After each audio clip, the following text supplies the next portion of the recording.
Hi, I'm April Hale, and my husband Jason Jones and I have a son named Ruben. He's 2 months old, and we were really happy to find this house just a couple of months before we had Ruben, because we were wanting to find a good home that felt safe and had the right kind of environment, has woods and trees, and just a really nice place for our son to grow up. So my husband Jason grew up in Montana, and he's worked for the Forest Service for about 15 years. Doing inventories of the forest. So he goes out and measures trees and takes soil samples, and they look at diseases and insects, and they're basically looking at change over time and kind of taking data that gives a representation of that. So I make jewelry for a living, and I have been doing that for a little over 10 years. After college, I went to a craft school and learned how to be a metalsmith, and ended up going to graduate school in Bozeman for art and really honing my skills. And since graduating from grad school, I decided that I should try to make a living at what I was doing and not just go get a job somewhere that had nothing to do with art. So I've been selling my jewelry, doing it as my full-time job for about 4 or 5 years now. And it's great, I love doing it. I love making handmade things that people can wear. Taking the homeownership class was pretty much vital in us understanding the process. And I don't know that we would have known where to start if we hadn't taken the class. We probably would have just seen a house that we liked and contacted a realtor and made a whole lot of mistakes in the process, which you can't go through the process without making mistakes. But I feel like the homeownership class prepared us really well to understand how it all was going to work.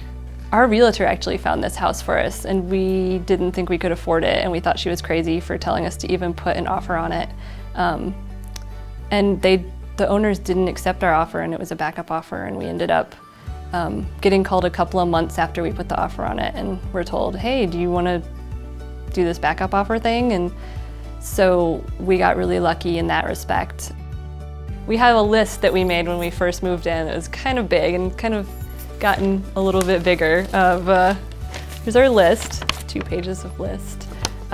We've gotten some things taken care of. We had to replace all the floors, and there's still a lot on the plumbing section of the list you might see, but I became an amateur plumber for 2 days. And so the list has been kind of an interesting symbol of like what it means to own a house instead of being a renter. Having the list is like, wow, we're homeowners and we have all these things that are not just a monetary investment, but an emotional and like physical investment of our time.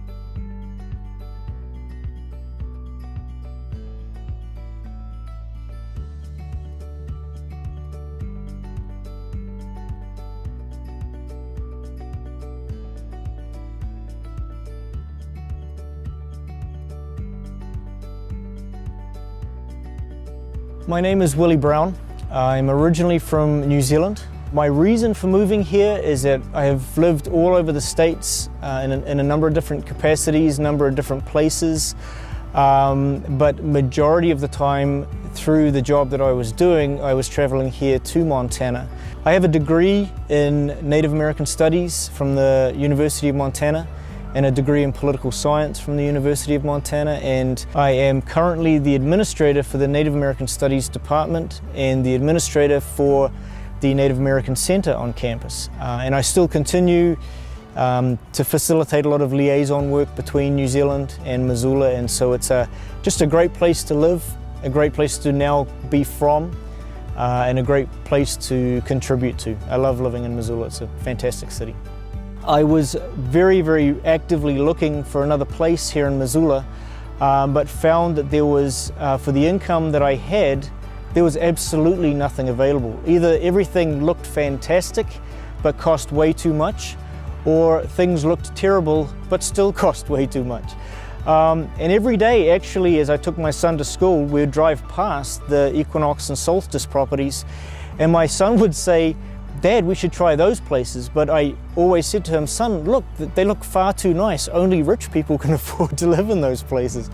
And so he said, no, Dad, I think we should give it a go. So I handed in my application, and because of the popularity of the facilities and the property here, the application period took a little while. But in my mindset, it was worth waiting for what was at the end of, the light at the end of the tunnel. I was just overjoyed, to kind of be cliche about it, but I was just overjoyed because we had gone from having a home that we had owned, to having absolutely nothing, and then walking into a place and feeling instantly being at home.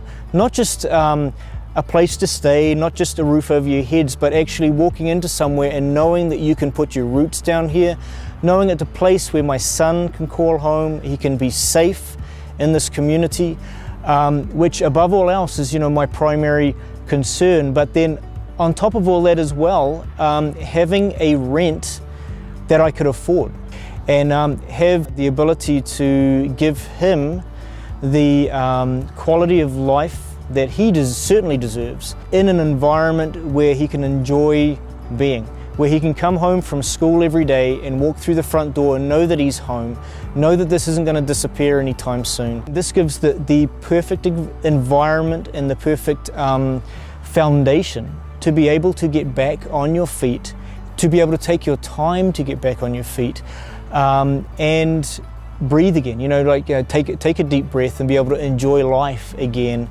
and have a place that you come back to every day that you absolutely love to come home to, and are very, very proud to bring other people around to your house as well.